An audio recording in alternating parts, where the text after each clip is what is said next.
Hi, right. all. This is William Ramsey. William Ramsey Investigates. On today's show, we have Dr. Hans Uter. You just heard him play the sitar. He has a show upcoming on this Friday, March 8th. And I'm going to play a little bit of a promo for it. It's in New York City. So if you're in New York City, New York, check it out. I'll put a link to the show in the show notes, and we'll go over kind of the tickets where you can buy them. But we're also going to talk about another topic. We did an 8-part series on my show. MK Ultra Music is the Weapon. Very well received. We've moved on to another topic, but I do want to promote his show, and this, I believe, is the singer. So we're going to start. नाम भजन में जो सुख पाओ नाम भजन में सो सुख नाही आमीर में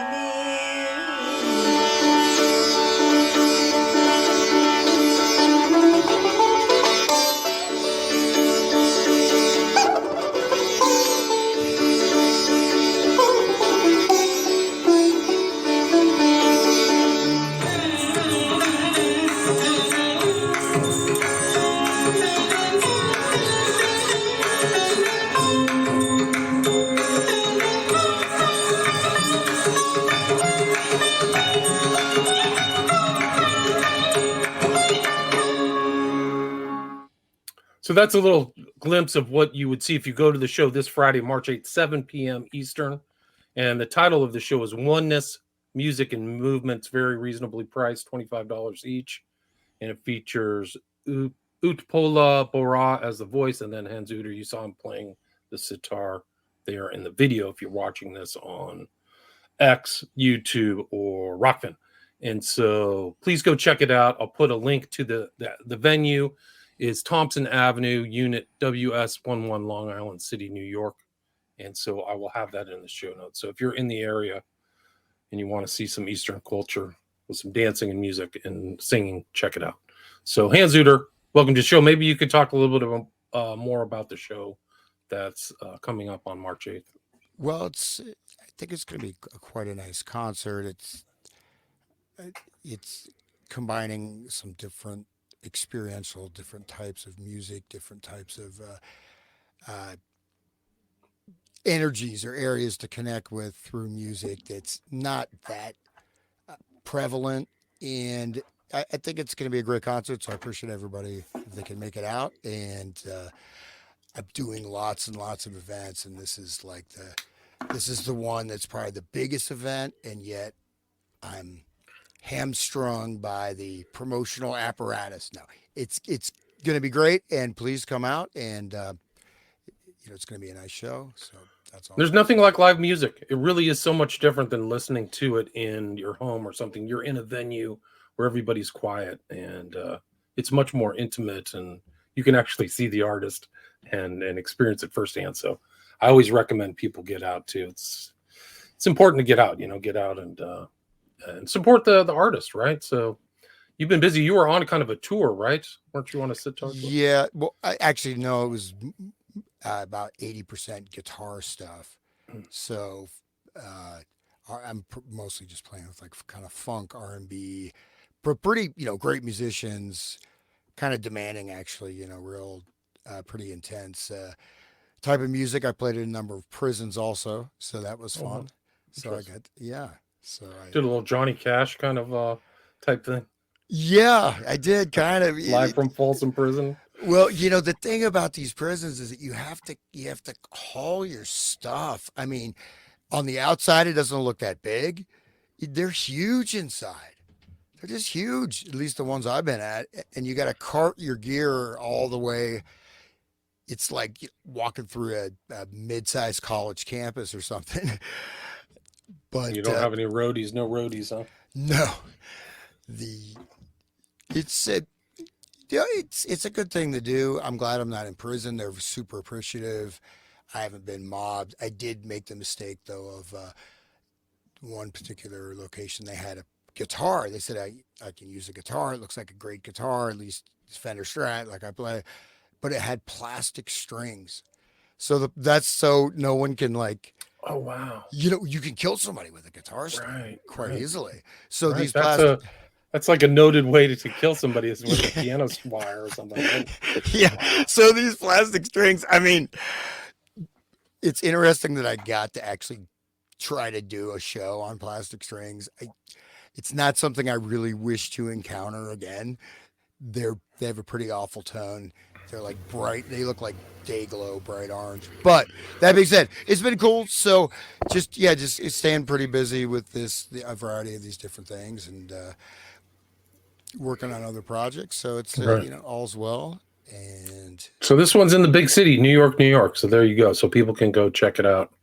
Get some culture. Oneness, music, and movement. Check it out. But today's show is the title is, and we did that one show just like I mentioned at the intro, the MKL Tour Music is the Weapon. It's all an 8-part series. So I set it aside and people can listen to it.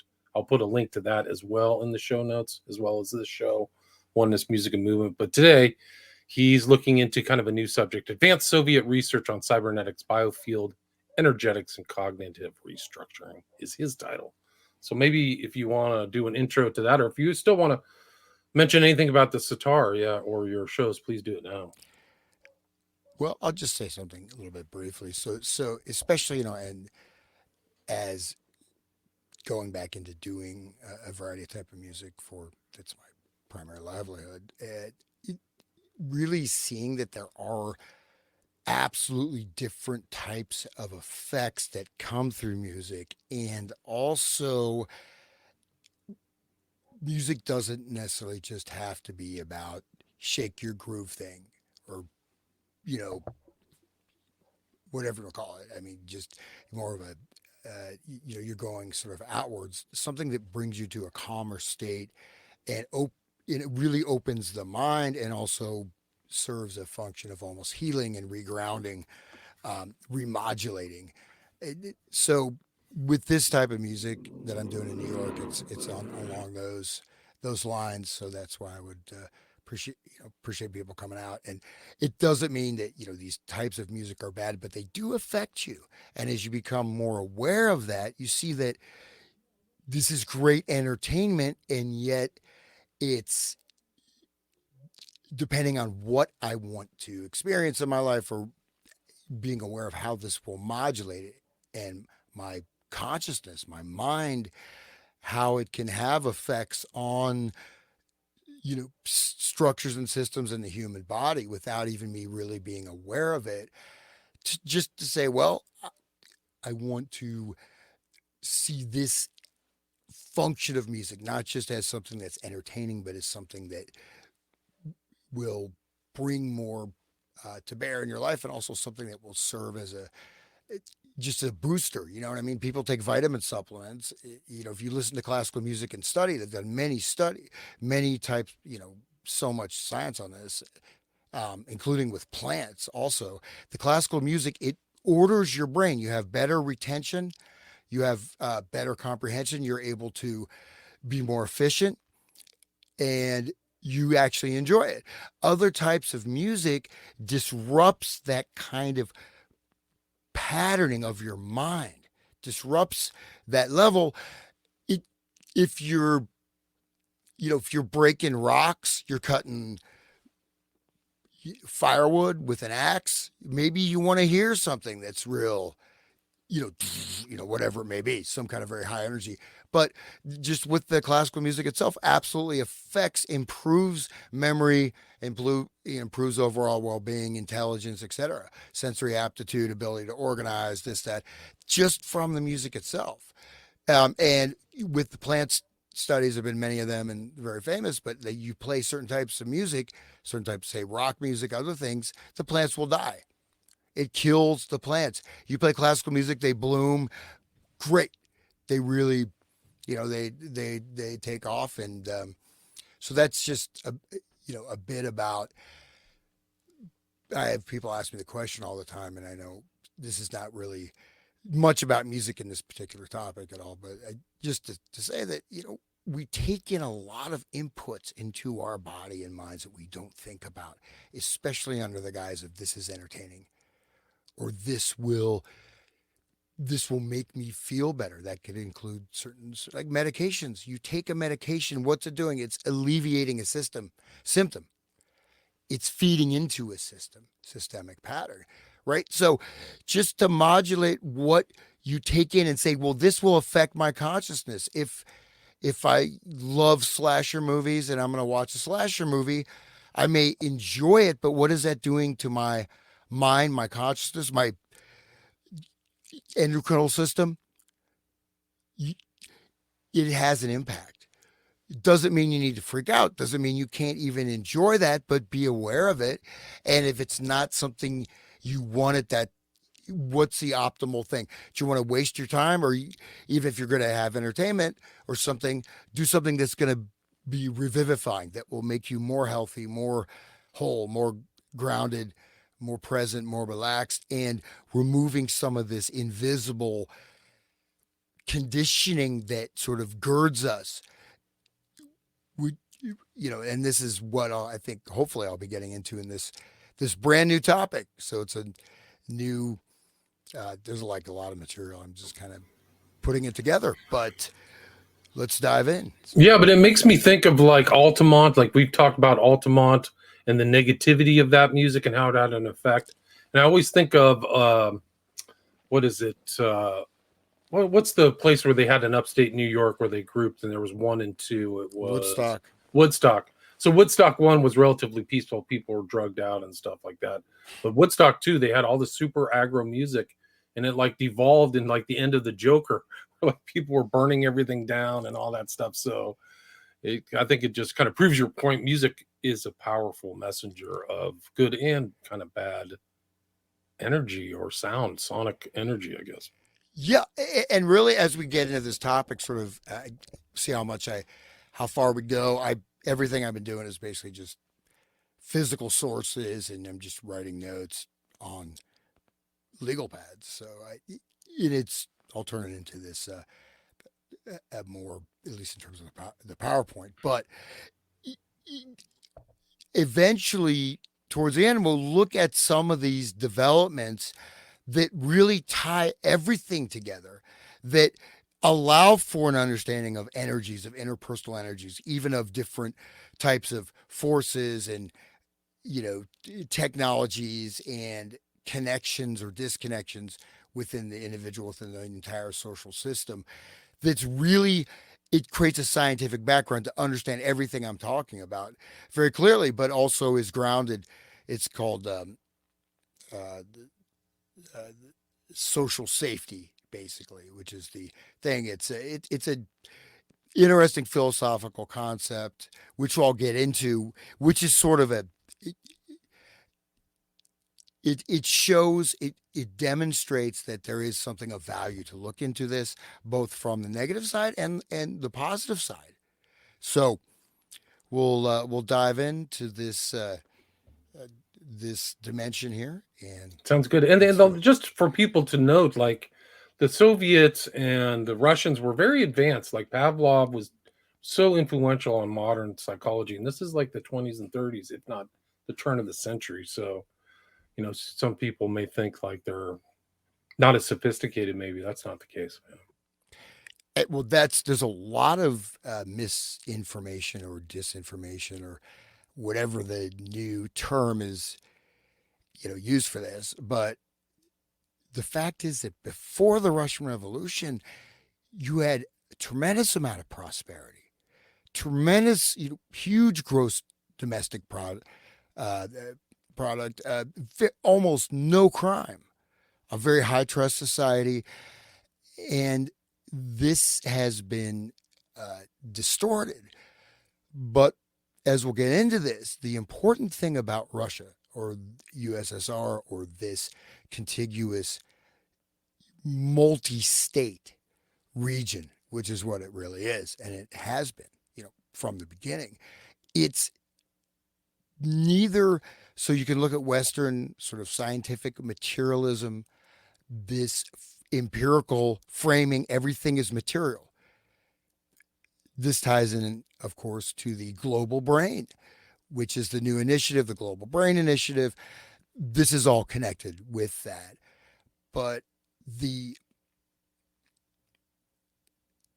the whole area that we are able to experience, encompass, or not, and the degree to which not only is culture manipulated, but the degree to which that we lack basic understandings of how we actually function and what we actually are. This is really important.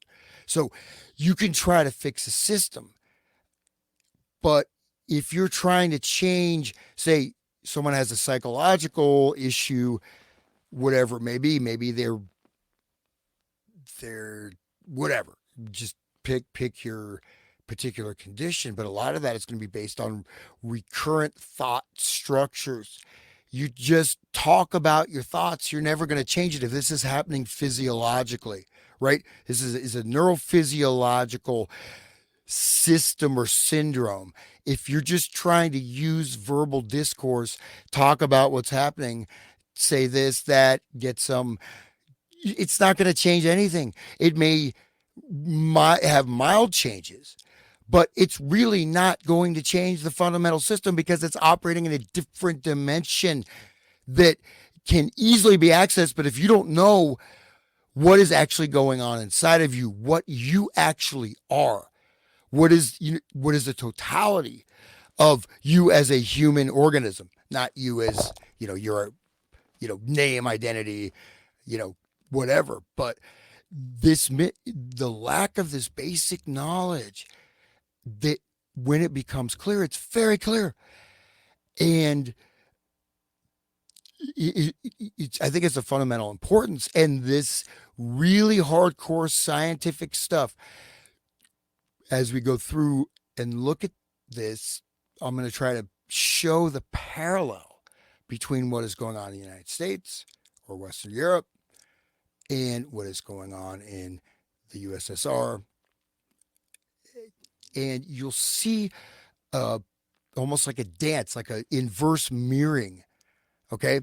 And as things are being left out or things brought in, look at psychology became completely all these, maybe wonderful theories, Gestalt, you've got Kleinian analysis, you've got, Neo-Freudianism, you got cognitive, but all these things, they're based on verbal narrative.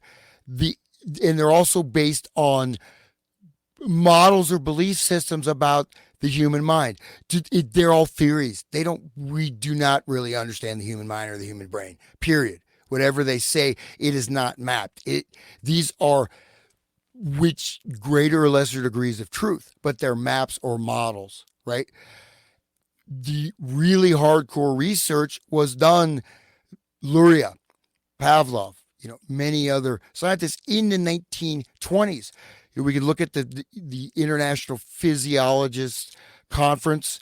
We look at these international physiology conferences. We look at the neural research, things like that. But what they were doing was based on actual scientific data and actual results, and based on underlying foundational mechanisms. Okay. I don't know if this makes sense. Right. Yeah. No, I did a show with Joel Dinsmore. He had a book, Dark Persuasion. And when the first section was about Pavlov, Pavlov was financed by Stalin and Lenin. And they in St. Petersburg, I guess it became Leningrad, right? Or Stalingrad, but they had 250 people working there. So it was like a huge, almost a medical facility or hospital size of just doing psychological research.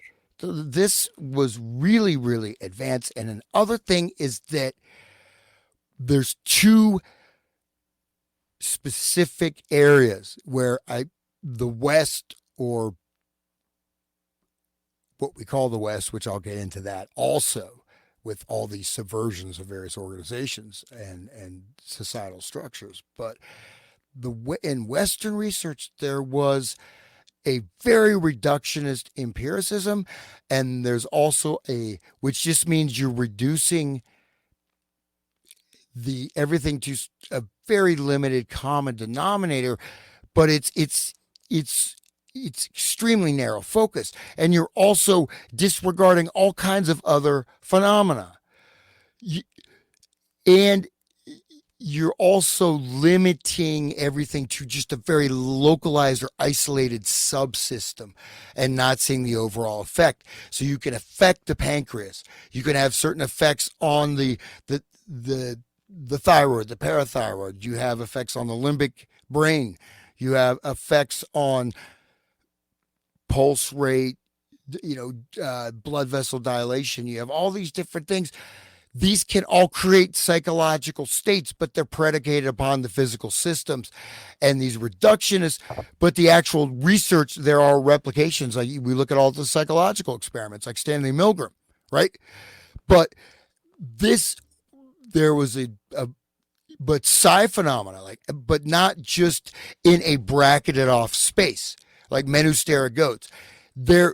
It's not integrated. Because you have to really, you can't hang on to either this very, very narrow reductionist approach, and you also can't hang on to B, these BS mental construction theoretical approaches. And some of them may not be BS, but there's so many things, identity therapy, this, that, I mean, God knows. These are all they're just ideas. I can come up with lots of ideas. We all have great ideas, but it's just a system, and it's also a method of conditioning the individual to see if you just use a Freudian approach to your mind, what are you going to think you are? If you're just using you're just a bunch of, randomly collected cells that came from some amoeba or piece of plankton, which is Darwinism, which is, Darwinism and Marxism are intimately bound up. They're almost the same thing. And interestingly enough, Karl Marx, the first publication, he mailed it to Charles Darwin. Really? I didn't know that. Yes. Wow. And the inscription, which this is... I'm not surprised. From memory, it's not, this could be, well, this is not the exact whatever it is, but it basically said, without your work, this I never could have begun. Wow, I hope you amazing. Appreciate this offering to the great master, or so, of those along those lines. But so these are the systems of which we'll get into this particular political party in Russia that ended in 2009. We'll get into that towards the end. This is really interesting. I mean, it's an amazing model or system. But anyways, if you believe in the theory of evolution, first of all, everything is material. Everything is random chaos. You have no specific purpose. You're just a biological organism, fight or flight, the will to power, the will to dominance, conflict of the species, natural selection, social Darwinism.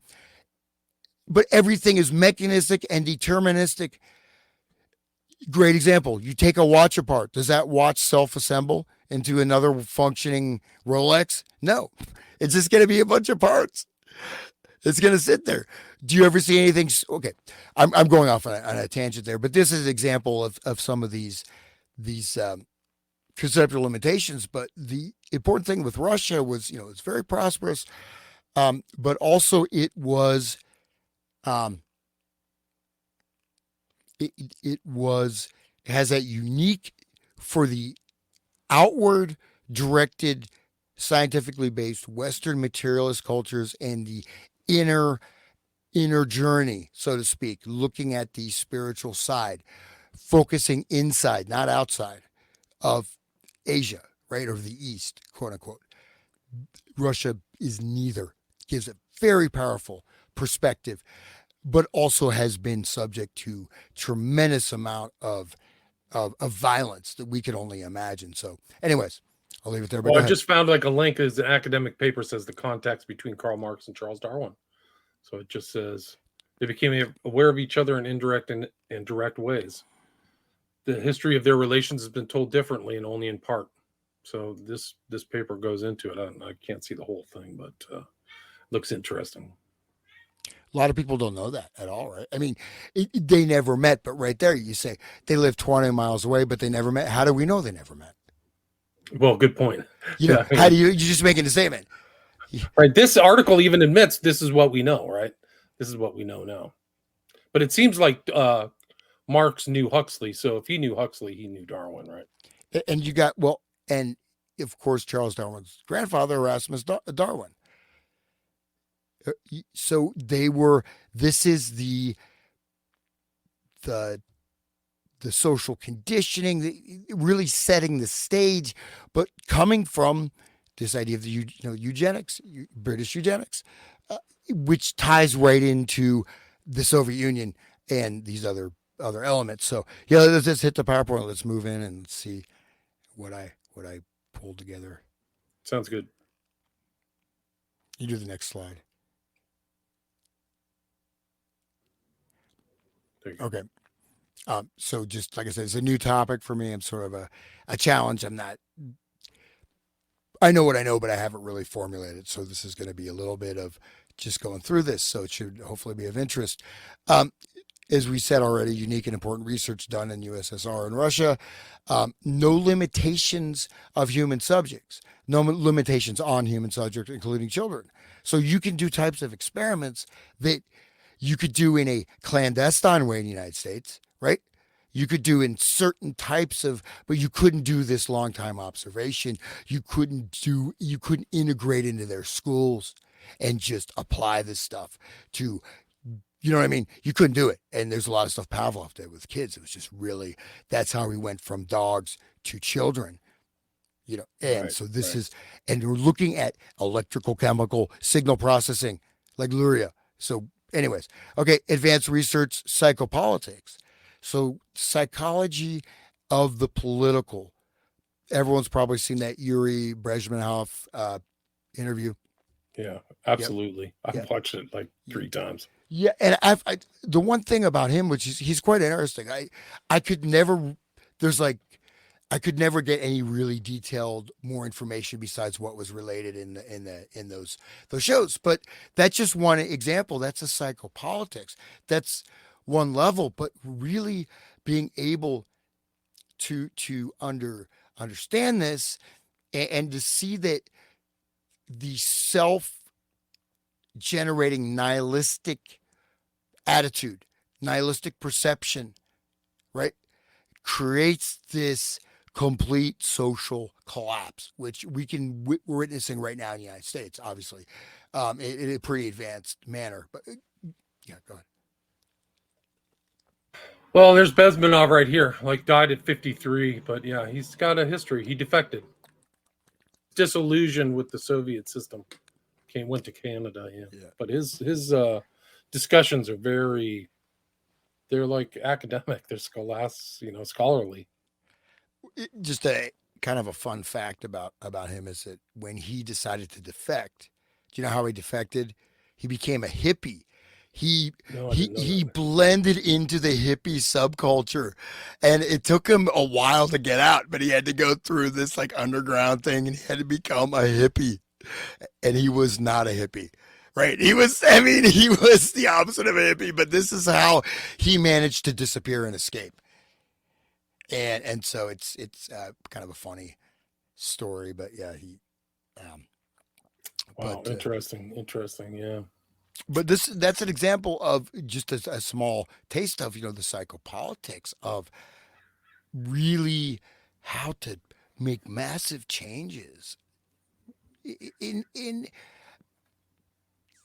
very subtle, sometimes very direct, but in ways that have tremendous impact, and had to do it across a whole array of different cultural structures, social structures, media, education, et cetera, et cetera. And anyway, it quite powerful for sure. So there's Old Life in India. Yeah. But just like the sophistication of the Russian kind of spies and things like that was always top notch. Like their whole psychological operations against countries all around the world, capitalism, things like that is really something else. Like they know how to destabilize. Well, the CIA is good at it too, actually. But a lot of the residents, the citizens, the hoi polloi don't realize these elements of psychological warfare that are being used against them. Maybe they sense it kind of liminally, but it's interesting to see a guy like lay out the blueprint like Bezmenov did. Yeah, well, it is that sense, the sense of really what he, unless there's other literature, I tried to watch, most of the videos. It was mostly once you've got the main points.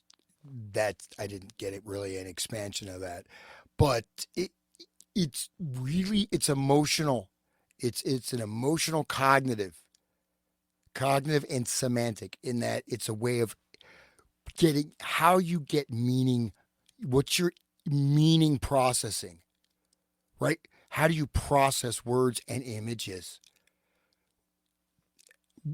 How are these being valenced or spun? So it's done very specifically, and we're looking at information, so to speak, which ties into cybernetics theory. Information being what's being conveyed. It could be a show. It could be a movie that's very prominent, that has this sense that it's America is a dying empire. It's a decaying culture. People are evil. It's all war. We're global warming. We're all going to die. We're going to die from swine flu. We'll die from this or that. But also behind that, the fear is a sense of just give up. It's hopeless, or help to destroy this evil system as a more extreme. Right. I mean, how much of that is a component of leftist thinking now, right? I mean, isn't that it? Like, this whole thing is over, and let's work to undermine it. Oh, absolutely. It just as a footnote or an aside, if you look at the CIA, though, what they do, they destabilize things, but it's usually pretty blunt and pretty obvious once you know to look for, and it's very instrumental. Like, we want this done, we'll do it within this period of time, and it's going to be. And a lot of times it really involves funding factional militias. You can look at all the color revolutions. Yeah, there was some, media social conditioning going on, but done in a pretty rapid fire way, and done towards immediate directed action, and done with many, many different types of agents, including people that are kinetic, that are doing bombings, that are doing disruptions, that are paid protesters, et cetera, et cetera. It's like the Chile overthrow, 73 Allende overthrow was very rapid, kinetic, right? Shocking. I would use that as an example. And in terms of the United States, we're looking at something completely different, right? You're looking at something that's going over the long term. While there may be things happening here and there may be some, look at the Weather Underground, man. Bill Ayers. I mean, you want to talk about actual terrorists. They set off bombs in the Pentagon. They had bombings that killed people. They were talking about poisoning water supplies of major cities and literally killing tens of millions of people, and not talking about it like one of the FBI sting operations with some either mentally ill jihadist guy works in a bunch of guys that work in gas stations. Agent provocateur. Yeah, they were really in it. Chesa Boudin, who was like this horrible prosecutor in San Francisco, his parents went to jail for killing a Brinks armored car guy while they were robbing him. That's what they were, revolutionaries. Well, there's an interesting interviews. There are a couple of interviews with this guy who was a undercover agent in the Weather Underground for like a couple decades, right? And what he describes, and he says these are people with PhDs. These are people from Harvard, Yale, Princeton, these type of institutions. And these are people that are very pragmatic, goal-oriented, and absolutely ruthless. So when they say we want to kill this many people in these major cities, they mean it. And they have the means and ability to do it. Yeah, no, Ayers talked about we got to get rid of a third of the population of the United States. He has that recorded in audio or something like that. Like some crazy amount. Like that's what they were considering. Like, oh yeah, we got to get rid of all these guys. But look at this guy. Like this guy was. You have other people. There's lots of people that have been. There's a lot of political prisoners in America. Some on the left, many on the right. Whatever you want to say. Many of whom are absolutely innocent. Okay, at least they're not innocent of ideological thought crimes or this or that, but they are innocent of stuff like Bill Ayers did, who became a highly respected member of the community, no jail time, went underground. How did he stay underground for that long? You know, there were obviously, yeah. So we'll go into that. He was protected. He was protected. So was Ayers, and wasn't it? What was his female sidekick? I forgot her name. Season of the Fork, whatever she said. She was influenced by Manson, actually. She said that. Well, it's Bernadine Dorn. Bernadine Dorn, yes. Well, you know, the thing is that part of this systemic thing, and this is outside this topic, but I'm looking at these sort of historical things, incidents, the way things are brought together, where particular traumas are revisited. Oppenheimer movie, revisiting nuclear war, revisiting the atomic test sites, revisiting the road of death, the Highway del Norte, right? The Highway of Death that ends at the Trinity site. The Highway of Death that was built in 1857 by Beale, the colonel, in the army, and they this Masonic architect dude put this gates of death, on this high. This is an ancient road. It became. I forget that it's not Route 666, I don't think, or Route 66, but it became an actual road, and etc. Anyways, let me get back on point here. So, by the way, just one more point: Ayers and Dorn were the legal guardians of Chesapeake, who took part in destroying San Francisco with his crazy, stupid ideas. And I got recalled. Like people said, this guy's looped. I mean, he's actually super smart. Academically, his academic career is first rate, but ideas put in practice, that's the real problem with the left and all their ideological claptrap is you actually put it into practice, it doesn't work.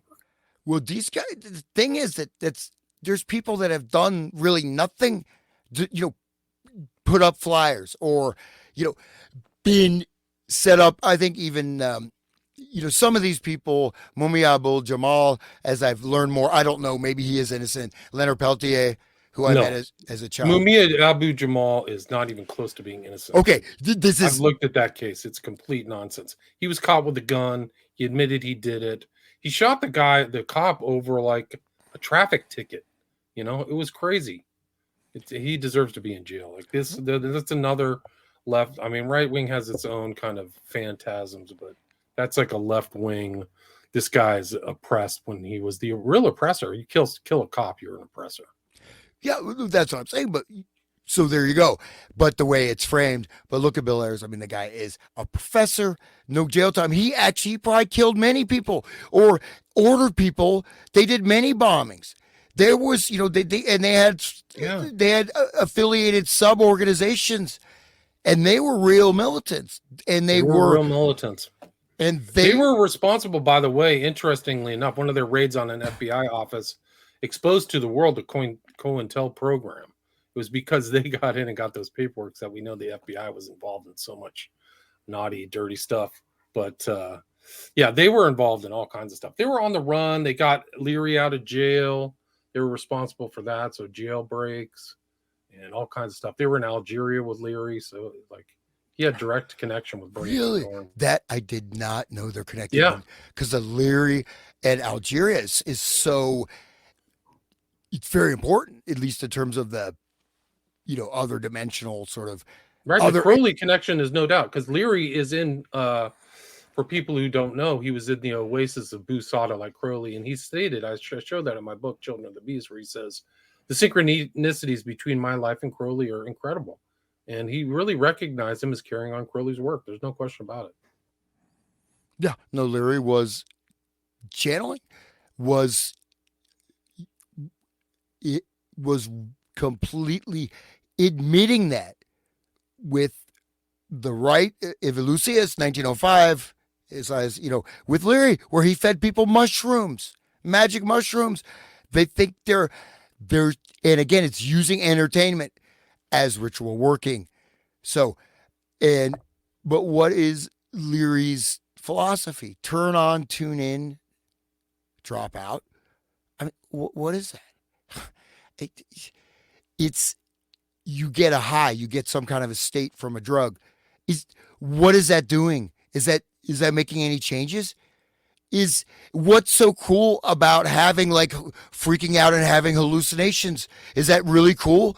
That you're psychotic, you're having delusory disorders, you're hallucinating things. Now, maybe you get some spiritual state from the psychedelic. Well, if that spiritual state is real, that can and must be and should be obtained through your own life and through becoming more healthy, becoming more purified, becoming more connected through divine grace, whatever it may be, not by popping a pill. Right. He's like the original pill popper. And that's kind of what people complained to him about. He actually said this is the, like, LSD is the super highway to spiritual enlightenment. So he sold all this drug. He was the Johnny Appleseed.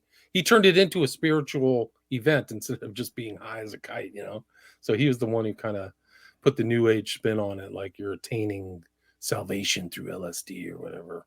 And Guy was a total garbage head at the end of his life. Leary was just on all kinds of drugs. You can see him in some of his speeches. He's clearly coked up. He's coked up to the gills. Yeah. Yeah. And there's a very funny thing he does with super primitive virtual reality. And this is around, which would actually be interesting. We were doing that stuff for like the dead and all that, so this is around, I think it's a little bit before that, but the way he puts it on, he's like, you could probably look up that clip on YouTube, but I don't, some things I've seen a long time ago, I don't want to exaggerate it, but it's pretty entertaining actually. Especially with the level of the virtual reality, in the early 90s, late 80s or whatever, it's like, did you find a Now, let me see if I can find that clip. But like some of these, he's just total, like there's a clip of just high as a kite. He's giving a speech. I don't know if it's the Christian minister, but there's the one where, this is the one where he famously says, this is the one.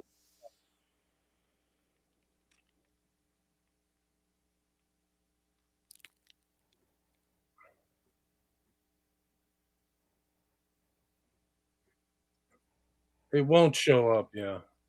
It's carrying on the work of Crowley.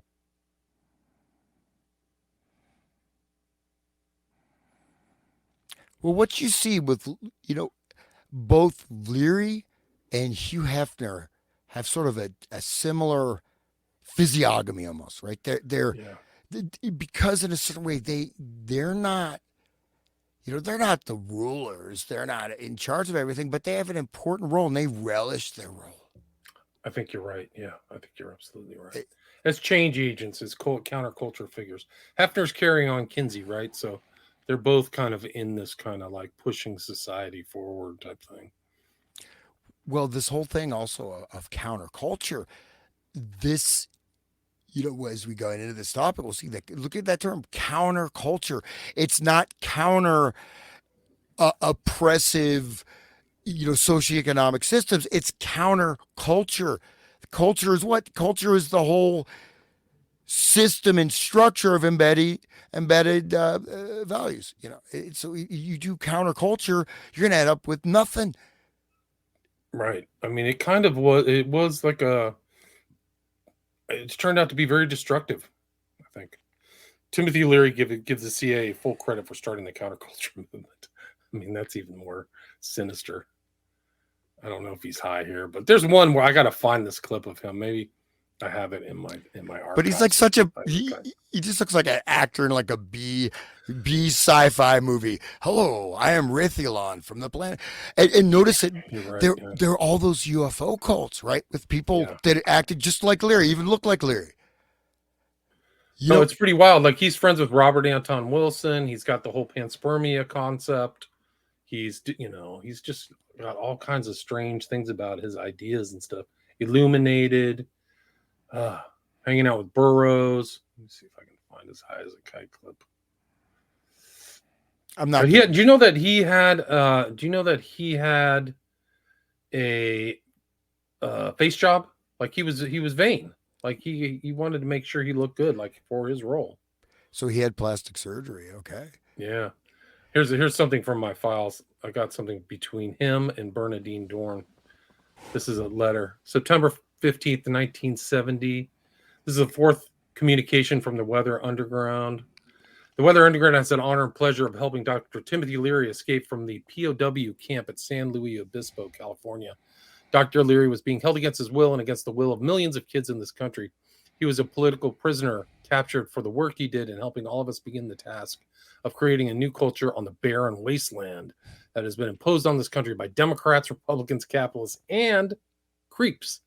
LSD and grass, like the herbs and cactus and mushrooms of the American Indians and countless civilizations that have existed on this planet, will help us make a future world where it will be possible to live in peace. We are now at war with MI5 and North Vietnamese, with Democratic Front for the Liberation of Palestine and Al Fatah, with Ron Brown and Angela Davis, with all black and brown revolutionaries, the Soledad brothers, and all prisoners of war in American concentration camps. Make possible the destruction of U.S. imperialists. Our organization commits itself to the task of freeing these prisoners of war. We are outlaws. We are free. Bernadine Dorn. And a lot of people got out of that. Those movements that were guilty of real crimes, slap on the wrist, and not only slap on the wrist, but social prestige, wealth, prominence, fame. And one last thing, just since we're talking about LSD, is that, or these psychedelics, is that you can go out and have a beer. You can even, of course, fentanyl is a little bit different, or all these pill mills where people are dying outright. But you can probably do coke a couple times. You won't. Of course, I'm not recommending this. I'm saying, okay, cannabis, whatever. But the thing is, with these psychedelics, there is a risk that, yes, you can. What I'm saying, you can physically die, right, from certain substances. But what other substance has a risk of permanent psychosis or permanent mental damage? Permanent mental damage just from once. Okay, maybe it's a small percentage of the population, but it's not that small, right? And many people, and if you follow this pathway, the likelihood of something like that happening increases. For what? Okay, anyways, go ahead. Well, here's the clip that mentions Crowley. You should be able to, the people listening should be able to hear him. I can hear it. Talk. Okay. Well, I've been an admirer of Aleister Crowley. I think that I'm carrying on much of the work that he started over 100 years ago, and I think the 60s themselves. Crowley said, "Do what thou wilt, shall be the whole of the law." There it is. And then I found the one where he's high as a kite. Do you want to see it? Yeah, sure, please. Okay, let's see. Let's bring it up. He is absolutely high as a kite on this one. Let's get this removed. Present. Share screen. No, that's not it. I have to share the video file. Then the audio goes through. Timothy Leary at the nightclub. Please allow me to represent myself to you. Watch it. I practice a most peculiar and risky profession. I'm a genetic robot. The DNA code, that's the biological intelligence, has wired me, fired me, inspired me, wound me up to stand up in front of people and say out loud the things that you intelligent people think but are too intelligent to say out loud.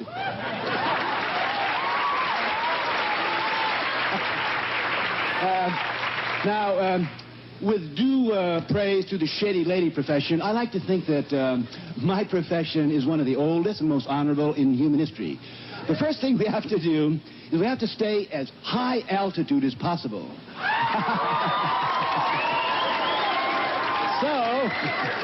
So that we can look down at Rome and at Athens and at London and at Washington, D.C. And then, when the moment is right, at that trembling membrane moment when the present meets the past and the future, we zap down to a place like this and we tell you exactly what's going to happen. We tell you things that nobody else will allow to tell you, and we get out of town before we get busted.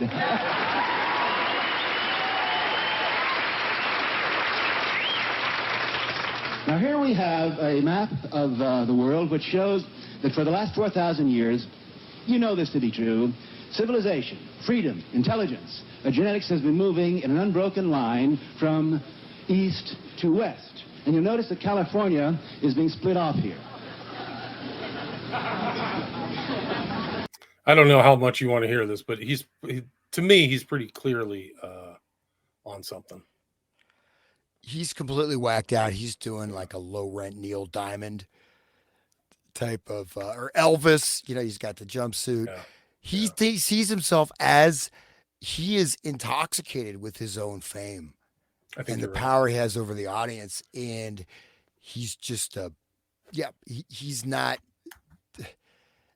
he's giving you the excuse to be high all the time and think you're becoming some,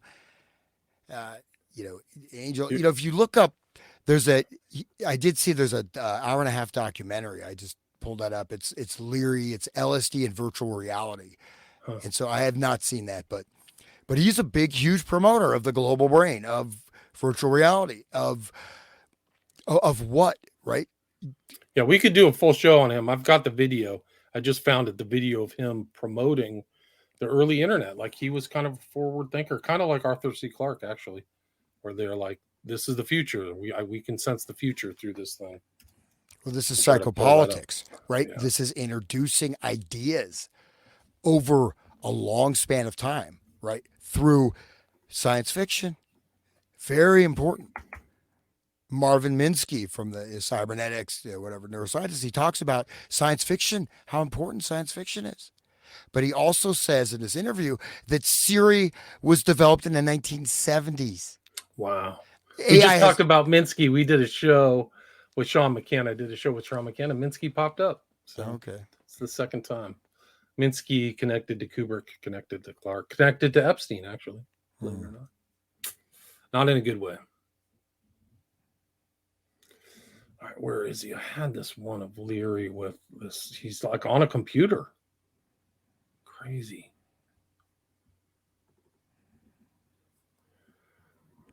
I don't know. I don't know if I can find it.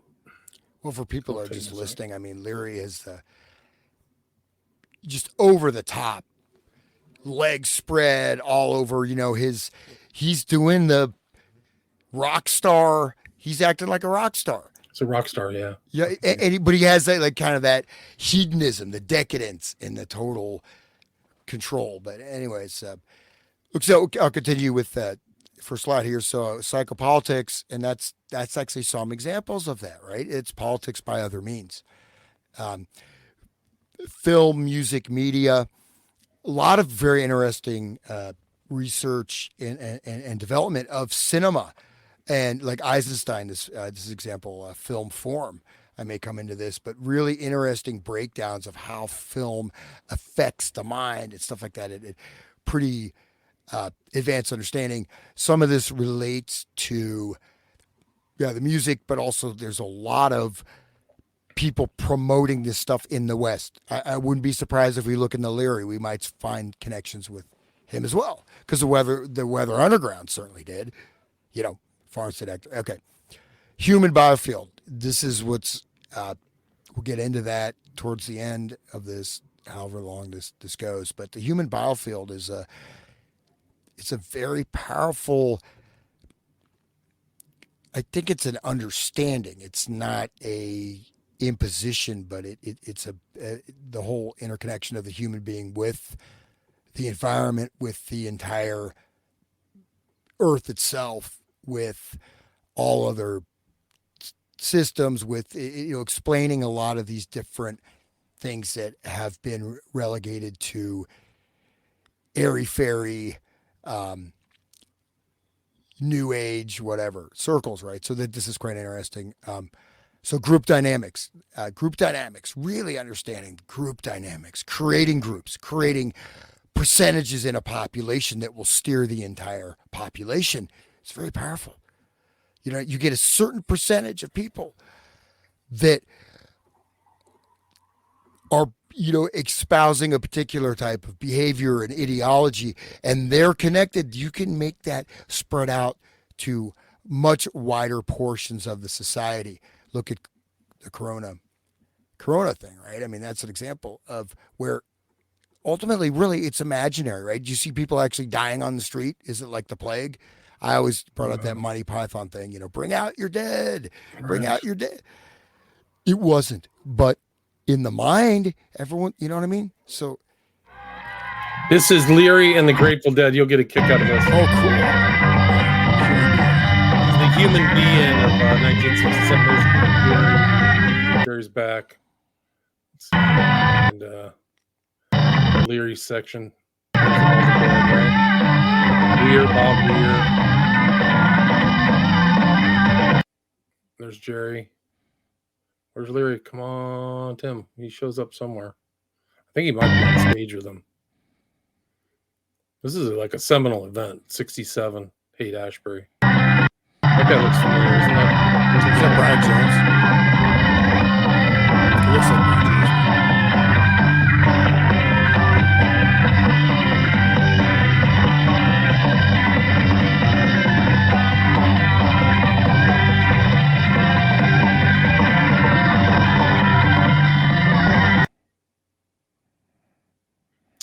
Come on, I know Leary's in here somewhere. I thought he was in here.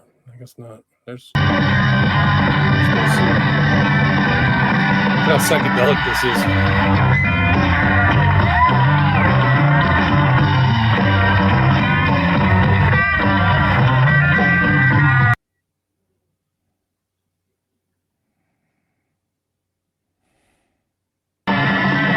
I thought this was a Leary clip, but it is an interesting timestamp. I can't figure this out. Well, one Trying thing to convert something. Yeah, one thing to note in that, though, the people, except for the few ecstatic faces that, who, for all we know, could be actors, maybe not, but most people, they look like almost zombies. You don't really see this. It's like they're all under a trance. They're kind of lifeless, don't you think? Yes. You look at the audience, they're walking around. I mean, they're not full of vivacity and energy that's creating this new world. Maybe they're tripping out on their own heads, or just, and you can see the music, it has that kind of almost stagnating effect. It creates a very closed field or a system. So, and this is one thing that's very important to gather, and which is obviously interrelated to this topic, is that a lot of this rebellious music of freedom, the rock itself is a product of this industrial culture. So you're not really, it's like you're not getting out of society. You're not getting out of the mental programming. You're in a little kid's romper room and you're still in the building. And maybe you're down in the basement of the building, but you're not out of the building. No way. Leary, it's like, you don't need to think about it. It's like Leary has an office, down in the basement. You go hang out with Leary, and then you go into your romper room and you're just bouncing around in your own head and think you're actually doing something in the world. And anyways, so. No, you're right. You're absolutely right.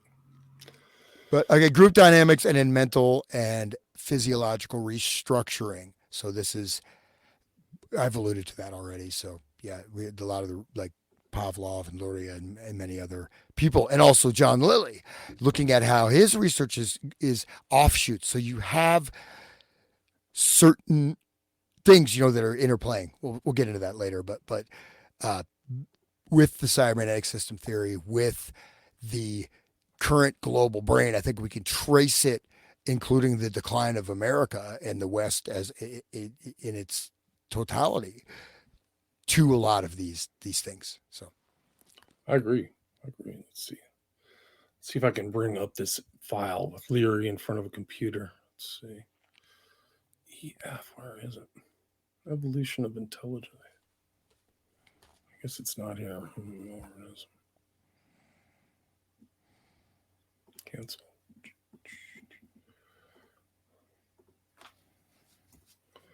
Anyway, go ahead. Let me see if I can get this to load up. EABCD. There it is. Okay. This is Leary like in front of a computer. Can you hear that? Yes. My name is Timothy Leary, and I'm a philosopher and a scientist. But I should abbreviate or punctuate that by saying I'm a humanist, philosopher, scientist. That is, I think that the human spirit is the key to evolution and knowledge. And the theme of my work and my life is the evolution of intelligence. Now that distinguishes me from those philosophers and scientists who believe, for example, that, humanity can't evolve very quickly. It takes millions of years to change. Or that the golden ages were in the past, in Rome or in Greece, or when some religious leader walked the earth. You can kind of see his similar shtick, right? From the talk show to this kid's like, he brings up Rome and Greece and the ancient civilizations. I believe that human intelligence is evolving very quickly, particularly these days.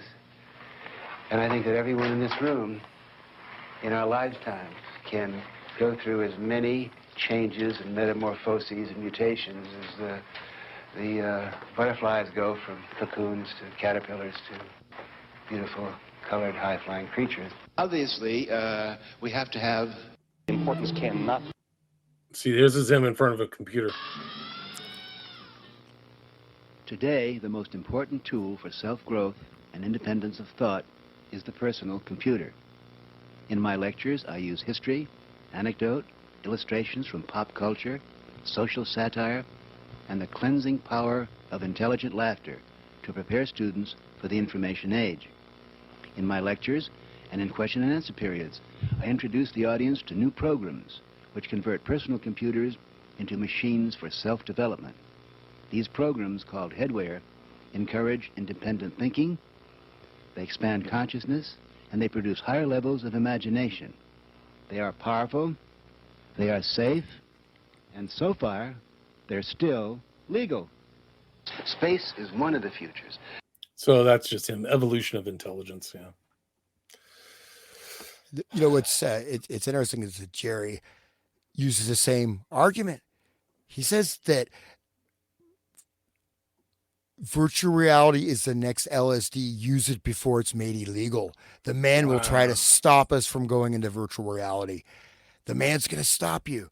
So it's like if you imagine the house, whatever metaphorical institution I have for, say, American social structure, and you can be on certain floors, you can go down the back alley, but if you think you're escaping, you're running out the basement exit, and you get leery, and then, you got this, that.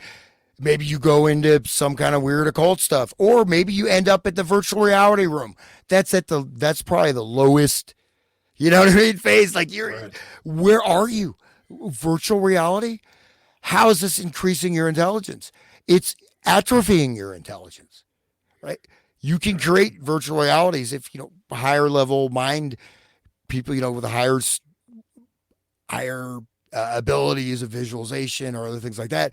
These are abilities that we have without any, you don't need to have a machine to do it. In fact, the machine is intrusive, but anyways, so, but yeah, this is it's interesting to see Larry because information age, right? This idea, information, like the show The Prisoner. Have you seen that show? I'm familiar with it. I haven't seen it in a while though, but I need to. That Mr. Number 7 or whatever his name was. Yeah. Right. But the Prisoner, where he's taken and kidnapped and held on this island, and it's everything. It's a total surveillance state. He goes through all these different iterations where he thinks he's escaping, several of which do involve like hallucinogenic drugs, some of which involve all kinds of, mind control technologies and techniques, information. But he was a British Secret Service agent. He's kidnapped the people around him. here's where we see this intersecting nexus, right? So just I want to state that I talk about infiltration, the United States or Europe. There's an overarching hierarchy that was or particular power centers that have always been outside of this, and they were connected at the beginning of this and have continued. So, it doesn't mean that the Soviets had so much more advanced and much more subtle methods, right? Instead of just arming a bunch of crazy guerrillas with some coked up, propped up leader, like, that goes to acting school, just to run, or like some Zelensky type human clown that plays piano with his thingamajig. I mean, it's like, but these people are perfect. They're coked up. They're completely ego driven. They want the power. They're like Leary. How many lives do you think he directly contributed to being totally destroyed from taking LSD? Even 2 or 3 or 4 steps removed. I would say probably, I'm just a total guesstimate. I would say at least in the thousands, if not tens of thousands. I don't know. Yeah, no, he was a heavy drug user. He almost was like on par with like supposedly Lenin. Like Leary at the last stages on his way out, LSD, what is it? The balloons are full of what's Nitrous. the stuff they nitrous oxide, weed, drugs, everything. Like that was his way out. That's once he realized, I think he died of like cancer or something like that. But yeah, I think there's actually a documentary of him on his last days, but heavy duty user of all kinds of different stuff. Cool. Well, we can move on. I'll just get All right, through a few more of these. Okay. Well, we're probably getting a little bit further on here. So Margaret Mead and Bateson, they keep popping up. NLP keeps popping up in my research too. Okay. So cybernetics, this is just an example of how cybernetics stuff was purportedly kind of discredited, sort of passe, disappeared in the United States.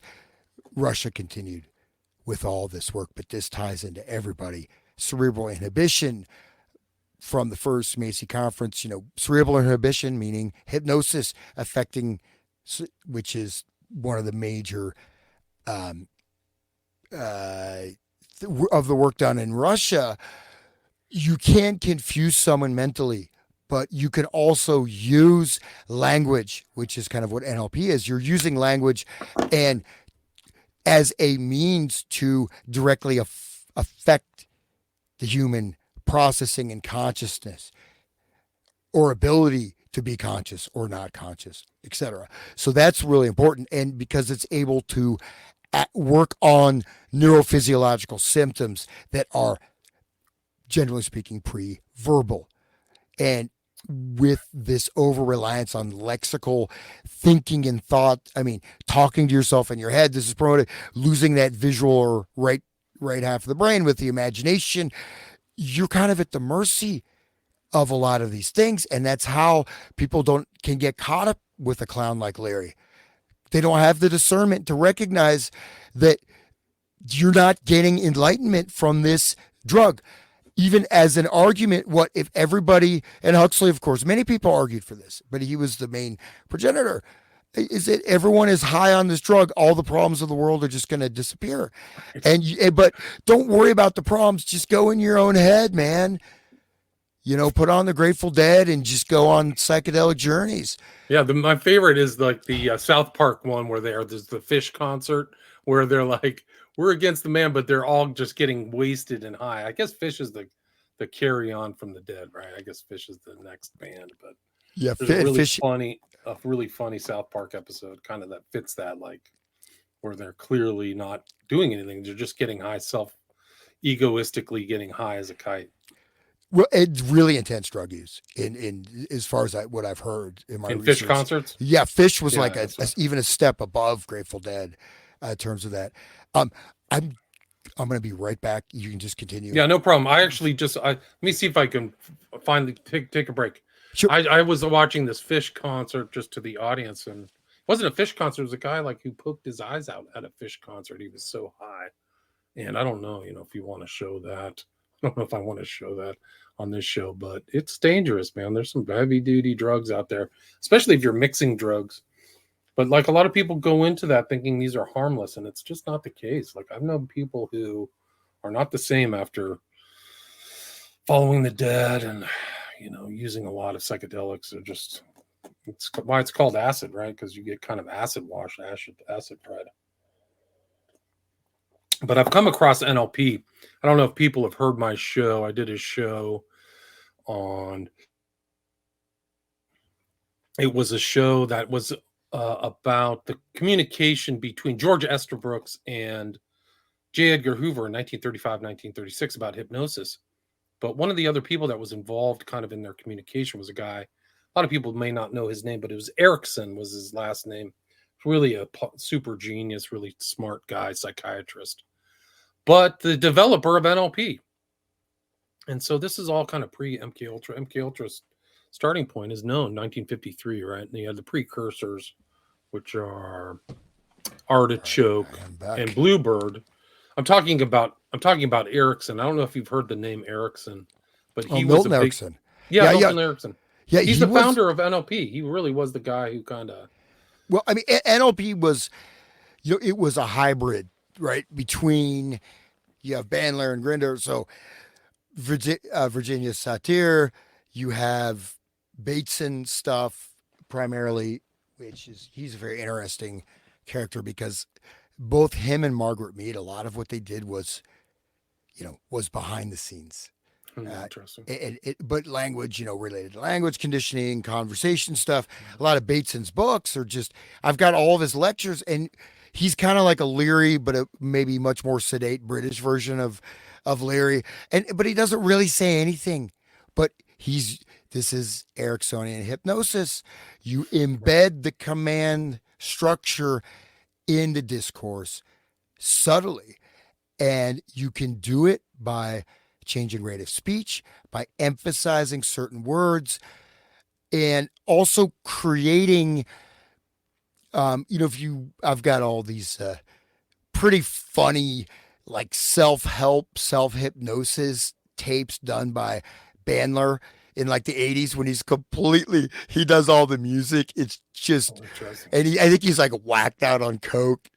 It's completely, and super psychedelic. You can see him in the studio, the voice is going here and there and just really trippy stuff. But even his speeches, he'll talk and he'll just bring up these stories that they're almost like non sequitur. They're entertaining, but even kind of like the word Leary is discoursing, there's not really a coherent thread. But there can, within that kind of discourse, especially, which is Ericksonian hypnosis, primarily, is that you can you can create a very powerful hypnotic state where people are not even aware of it. No. And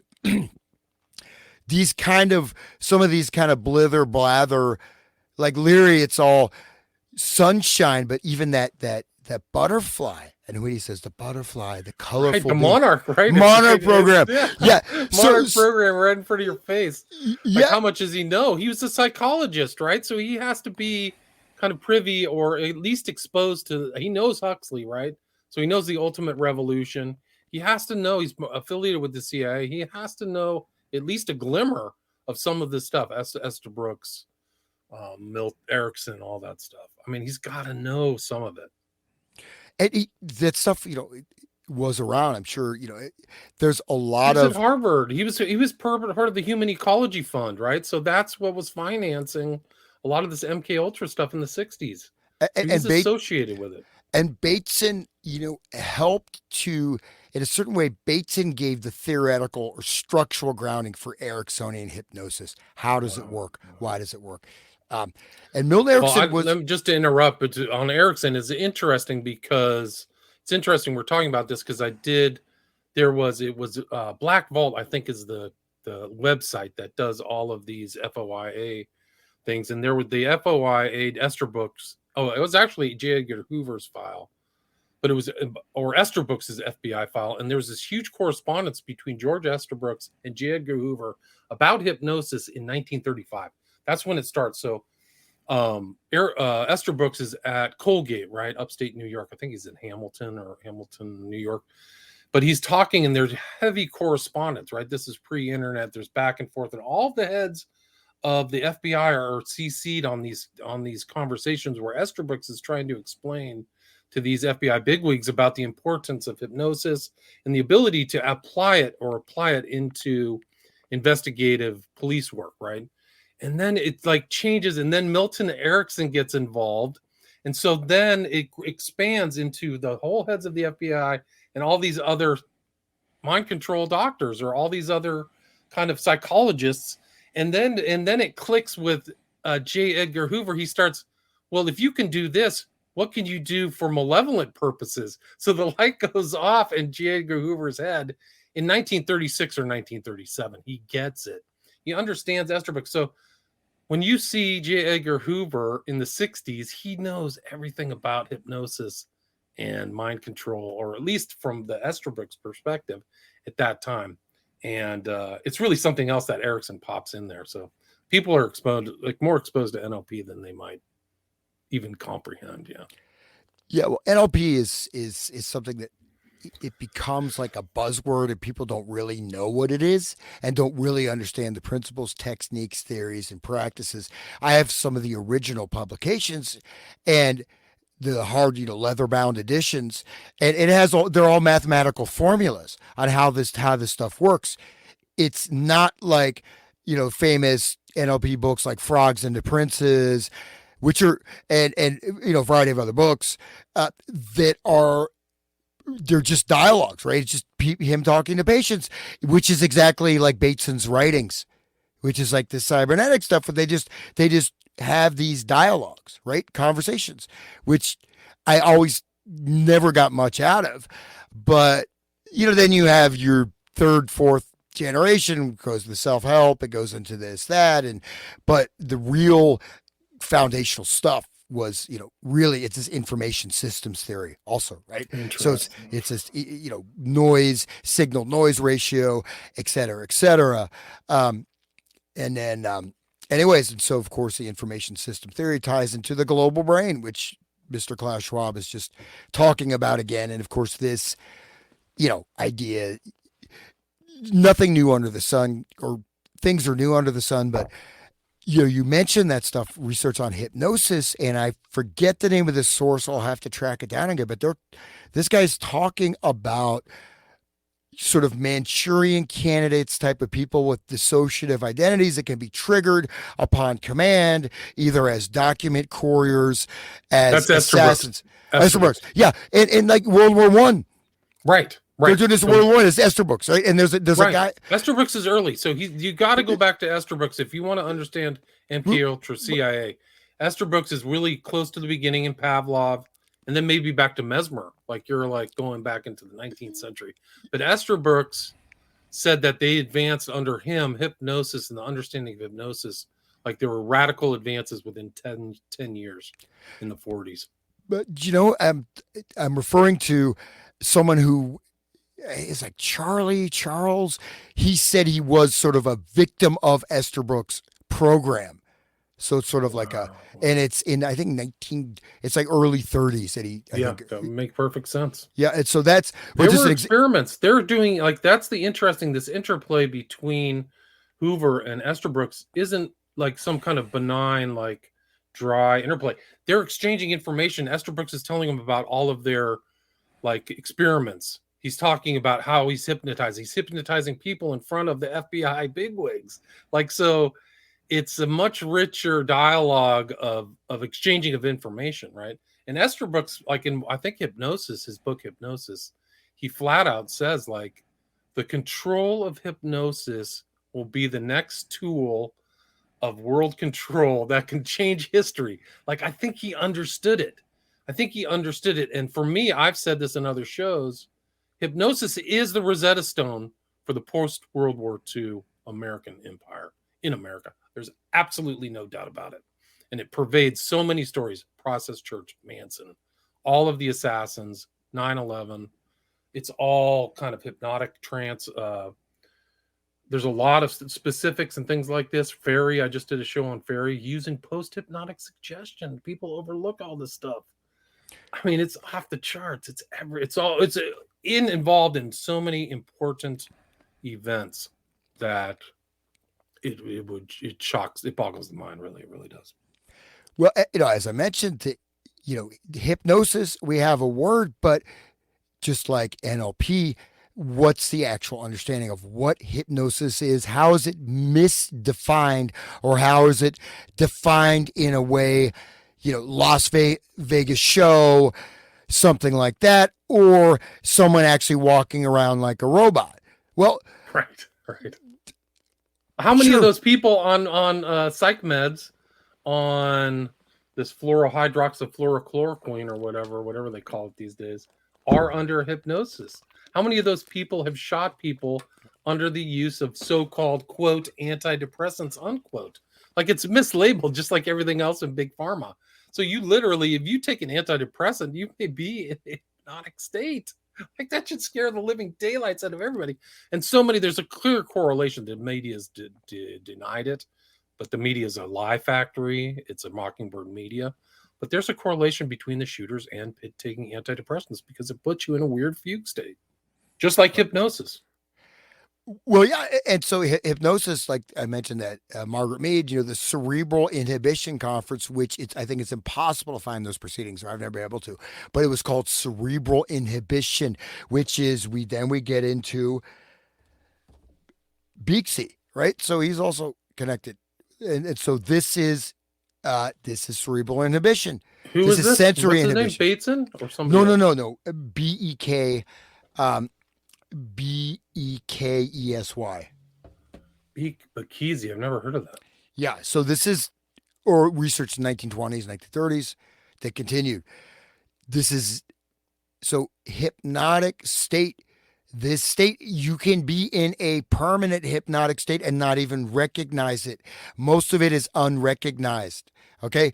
It has to do with also this inhibition of sensory inputs from the outside of things like that.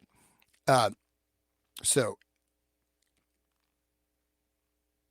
this guy, by using a strobe photography and silver flakes as a marker, he could move surface wave and stimulated by sound. Because of the structure of the cochlea, that's the eye, right? Mm-hmm. Different frequencies of sound cause maximum amplitudes of the waves to occur at different places on the basilar membrane along the coil of the cochlea. High frequencies can cause more vibration at the base of the cochlea, when low frequencies create more vibration at the apex. Wow, crazy. Physiology. The real important people are physiologists. Wow, none of the BS that can be inherent or misinformation in psychology. These guys are doing hard science. So he was in Hungary, right? Connected with Lukas, part of the Soviet Union, but really important research and fundamental and not very well known anymore at all. I never heard that name. I did not familiar with him at all. But that's ties in with you, right? Sound, the influence of sound and frequency and things like that. And just it's really the starting off of our conversation tonight was these positive, negative frequencies, or this hidden influence of frequencies and sound, right? Yeah. Well, one, obviously aspect of that, but this is just one example that really can start to clarify what hypnosis is and how we have a big part of this is creating a disconnective state of not being able to recognize what state you're actually in. Good point. And especially if you are under or in some kind of a trance state, by very definition, it's going to be a closed system loop, right? So unless you're able to have the sensory acuity, right? Not disordering your senses by taking LSD, but really, heightening your perception, getting much more clear and accurate perception. But yeah, Esther Brooks. So I want to state this quote. People should screenshot this for their own reference. But basically, George Hoban Estabrooks died in 1973, Canadian-American psychologist, Harvard University graduate, Rhodes Scholar, chairman of the Department of Psychology at Colgate University, and an authority on hypnosis during World War II. He is known for hypno-programming U.S. government agents during World War II. Quote, only a people who refuse to permit themselves to sink into intellectual lethargy and conformity, only a people who question and think can be sure that hypnosis disguised or direct will not undermine their freedom and rob them of their very lives. Screenshot that. He was not kidding. This is no joke. Well, yeah, this is, it's all being applied. So let me just finish up this first little thing here. So I've got about 5. I think we should just do a part 2 or plan on doing a part 2 because we're almost at the 90-minute mark. Okay. Yeah. We can this may be a good stopping off point. And maybe we should bring in Erickson into the next conversation and do a little bit more on Erickson because this is it. That's it. Yeah. So anyways, I have like CyberSyn, which was a rollout almost of it completely of the global brain, right? In Allende's Chile, connected with Macy conference types of people with these. A lot of these were like Mead, Bateson, etc. They all were fellow travelers, like H.G. Wells, right? They're connected with the worldwide socialist movement. And you just hit one more slide here. I already talked about. Yeah. It's interesting that you keyed into what is defining hypnosis, right? Because they know that this phenomenon exists, but almost every researcher has to define it, right? Something's going on, suggestibility in the brain and the subconscious and things. Like not everybody's hypnotizable, but even the specialists have trouble or had to really go in and define it with specificity. It's really interesting, like this phenomenon, but let's go to the next one. Well, I think here's the thing. This phenomena becomes obscured as to what it actually is, and then it becomes normalized. Then it becomes a self-regulating process where you self-induce. Going back to that Grateful Dead playing at that, the Haight-Ashbury. Right. Look at those people. They look like hypnotic subjects, right? Yes, they're in a trance. Yeah. They're in a trance. And that's, as we go further into this, we'll see that the understanding of this within collective human resonant group structures, within psychological structures, going back to some of the stuff like Tesla, ether, some of these things. Right. To understand some of these forces, just because it's invisible doesn't mean it doesn't exist. If it's framed out of your existence, so you don't even know. Right. They're not going to say we are going to hypnotize you now, Hans. Ready? Look into the TV screen. How many people? The TV is a hypnotized state. It's some form of state. And imagine, like you say, the effect upon humanity. Look at the people who watch a lot of TV and people who don't. They almost can't relate to each other. Like I don't watch TV that often. Maybe I'll watch a streaming thing, but I don't understand the people who watch TV very well. I don't sync with them. Whereas I think that the TV watchers who get their media and news from TV, they sync up with each other. Isn't that weird? Like it's like a parsing of the human society. It's odd. Yeah, we'll get eventually, depending on how far we're going with this, we'll get into this, an exact explanation of how and why this works and how it's implemented and how it's understood, but only by a very limited, people really have this full degree of understanding. So certain types of information, say, let's look at the actual physiological aspect of hypnotism, not just the language, not just this. That's one level. Television, exactly. A lot of research on television, especially done in the late 60s, early 70s. Nothing commensurate at all with modern media, with cell phones. Nothing has really gone into this. Video games, much higher level, amplitude. But television, some of the research said that you go into an altered state that can last for up to 2 weeks for watching television for several hours. And it's encoding everything you're seeing. It's almost like a film or a filter. So this is the thing. And then also, as you mentioned, which is part of this, is that the normalization, the collective so there's also a collective entrainment process. There is also the normal, generally speaking, kind of unconscious or semi-unconscious of modeling or mirroring others around you so you blend in. Yes. And that itself can induce you can act, if you're around a bunch of people that are angry, you start acting like you're angry, there's a good chance you're actually going to become angry. Or it's really amazing. And when you're saying that, it makes me I read this one book by one of these mind control psychiatrists or psychologists, and the first chapter was how much of your personality is really your own. And it's a really important question, because how much of that is being programmed into you, literally TV programming, the word programming overlaps with hypnotism words, right? Hypnotism terminology. Like, how much of this is like you're becoming like a conspicuous consumer, like Thorstein Veblen or whatever? Like, how much of that is really your personality? And you see these people who are clearly just aping things on television. Like, I've been around them. Like, they've actually been programmed. Like, in the law, there are people from my generation who watched LA Law, and they literally went to law school because of LA Law. And then they emulated the drama in LA Law. Like, I could see them and they'd reference the show, and I'd be like, what are you talking about? Like, I never watched LA Law. I don't know what you're talking about.